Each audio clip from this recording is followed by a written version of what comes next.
For example, bakanting lote. For example, 100 pesos yan per square meter. Lagyan mo lang yan ng McDonald's. Yung 100 pesos mo, magkano ang value agad yan? Lagyan mo ng school yan, simbahan, hospital. Biglang nagkaroon ng build. Naganda nagkaroon ng transportation hub. Baka yung 100 pesos mo, maging 100,000 per square meter na. And pwede yan kinabukasan, depende kung gaano kabilis yung property. So you have to check this. When you start investing in real estate, you have to consider this. Okay? So, with that, what are the factors to consider? Of course, number one, your money situation. Okay? So sabi natin, how much can you spare per month?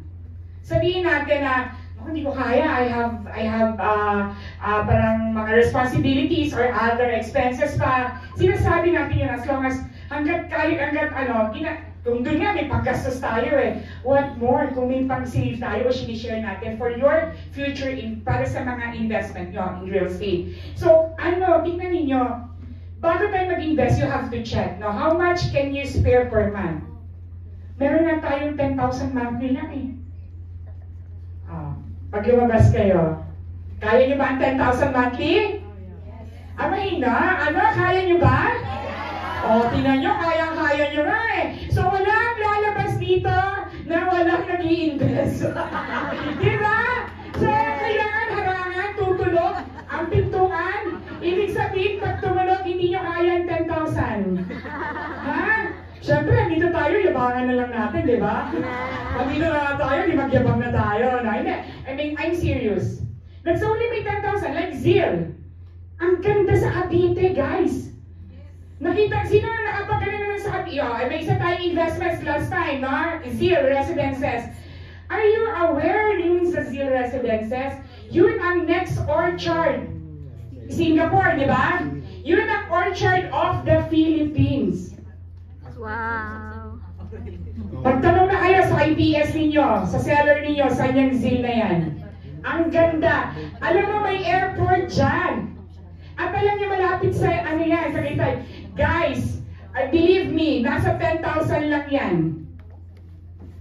Bukas, 16,000 na.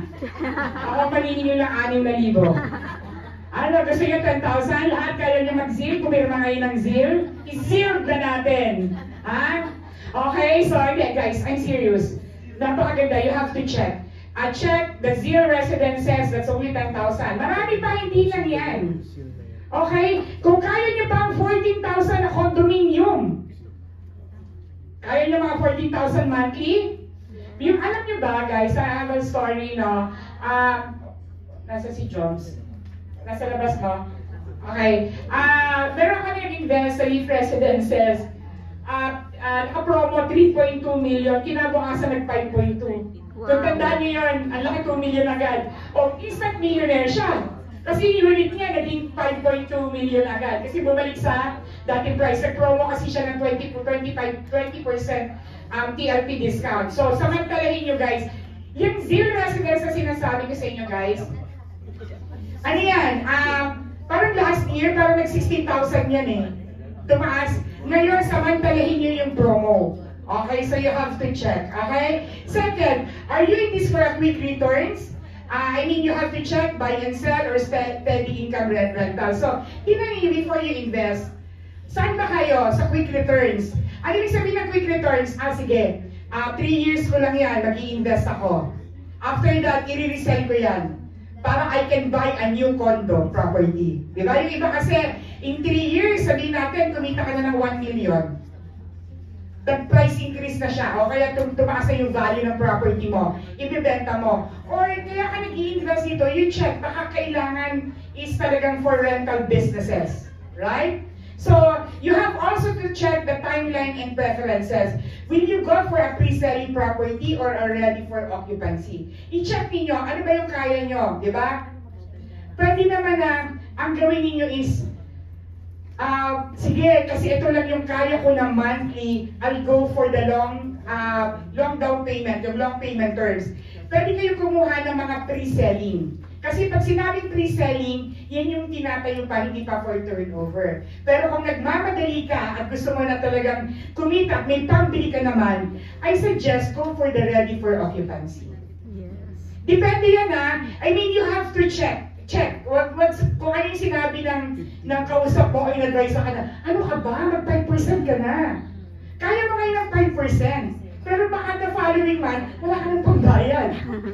Diba? Normally kailangan you have to consider that. Pero yung iba naman na may pambayad naman, nagpa-petix pa. Sige, tinignan ko muna. Sige, dyan na muna ako sa pre-selling. Pabayad-bayad ka ng 10,000, 14,000. Yung naman pala may pambayad ka. O, biglang nag-boom. Nagkaano ka na. So, hindi mo pa makuha. Hindi ma-turnover sa'yo. Kasi bakit? Mali yung payment terms mo. So you have to consider that. Okay? That's why andyan naman yung mga property specialists natin, yung inyong mga brokers, yung inyong mga local marketing partners, not to help you and guide you. Alright? Okay, so bakit nga ba, why invest in the Philippines? Why we choose the Philippines? Number one, because of the 5.8% growth.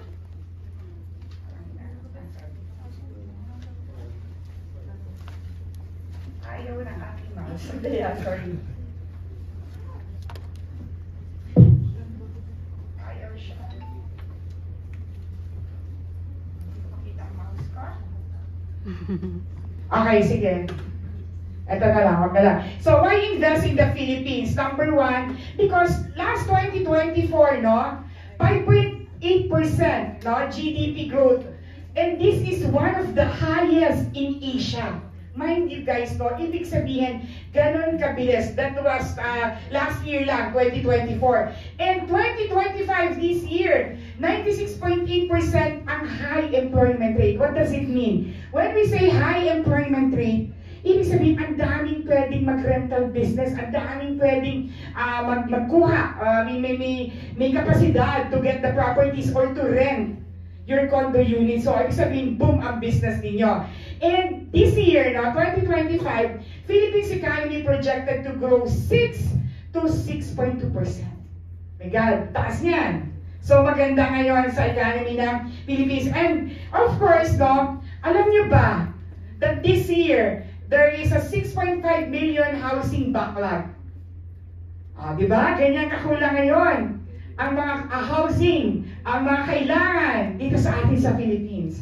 And ay sabihin, ang dami pa talaga. And of course, 5 years, okay, by 2030, the economy will grow to 1 trillion with a population of 128 billion. So alam niyo yung opportunity to grow your business and to have a property in the Philippines. Ito yung mga opportunities na naghihintay sa inyo. O, yung mga 30 years dito sa Singapore, baka gusto mo na umuwi ng Pinas. Sama ka na sa akin sa 17. Ano, sama ka na. Sister, tara. Atago siya. Para na. So, ibig sabihin, ganyan kaganda na sa Pilipinas, ha? And, my God, sana buhay pa tayo nito, 2050, The largest, or the 19th largest economy in the world, the Philippines. My God, palakpakan nyo naman yun. Kahit sana abutan natin yan, But at least, hindi mo natin abutan na pamahalan nyo yung inyong property sa inyong mga apo, sa inyong mga anak, di ba? So, napakaganda, very strong. So, you don't have no regrets having investment in the Philippines. And aside from that, Philippine tourism, which is the driver growth, record tourism revenue, that is 760.5 billion in tourism. Revenue in 2024, and we also increased tourist arrivals from 5,949, oh my God, sabi sa'yo, galing ko sa numbers 350 international visitors arrived in 2024, a 9.15% increase that is a 9.5% increase from 2023. So, ibig sabihin, mas dumarami na yung visitors natin in the Philippines. And by 2028, the Department of Tourism estimates an 11.5 million annual tourist arrivals and shortfalls of about 120,000 rooms. My God, kung ganyan karaming di-visit, ibig sabihin, yung project pa ngayon ni SMDC, kulang pang kwarto, kulang pa sa accommodations ng mga tourists. Gusto niyo ba magkaroon ng isang unit na kayo nagpaparenta sa by dumating yung time na ganito? Hello? Yes. Hello? Yes. Diba? Sarap. Di mo may income. Habang nagpapasarap ka dito sa Singapore, diba? May rental business ka sa Pilipinas. Kalain mo yun? Ang sarap, diba? Yes. As in, hindi ka mamang problema. Nakikita mo na may mapupuntahan ng inyong pera. Kumbaga yung inipon. And, nakita nyo naman, hindi ko na yan iisa-isayin sa inyo. Yung infrastructure updates of the Philippines. Sir Andrew, invite kita sa Philippines. I will invite you in the Philippines. You have to visit these places, no? Ayun naman. The infrastructures, we have the Mega Manila infrastructures, the road, the rails, and bridges as of October 2024, no? Yun yung mga nasa red. And of course, there is a 1.2 trillion infrastructure spending for upcoming Mega Manila infrastructure projects. See? Okay, see? And, diba? It's nakaka-excite. Na-excite ba kayo? Yes. Ano yung sino dito yung pinakamatagal na hindi nakauwi ng Philippines? Sige, ikaw pa rin. Ikaw na. Joke. Kailan ka huling nag-visit ng Philippines? 2018. Okay. Kay Duterte ka pa.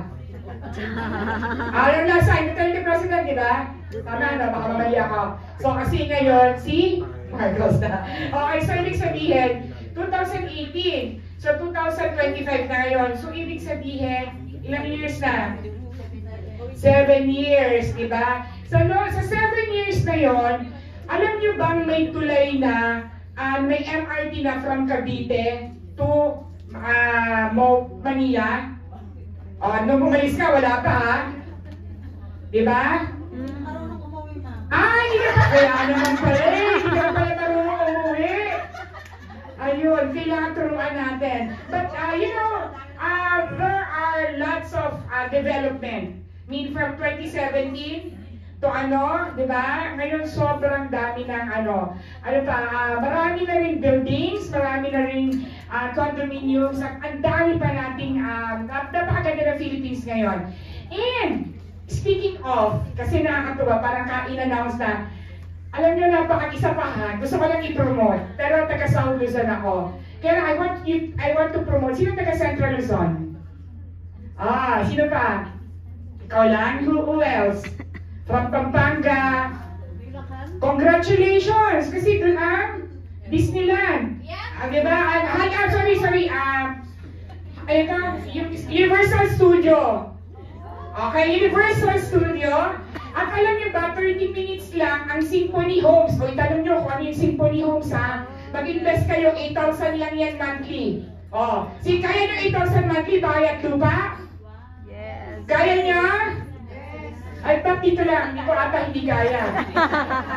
Dito kaya. Lulubog ang bangka. Dito ba kaya niyo ang 8,000? Yes. Alam niyo ba, 30 minutes lang, nasa na kayo, yung Clark Development.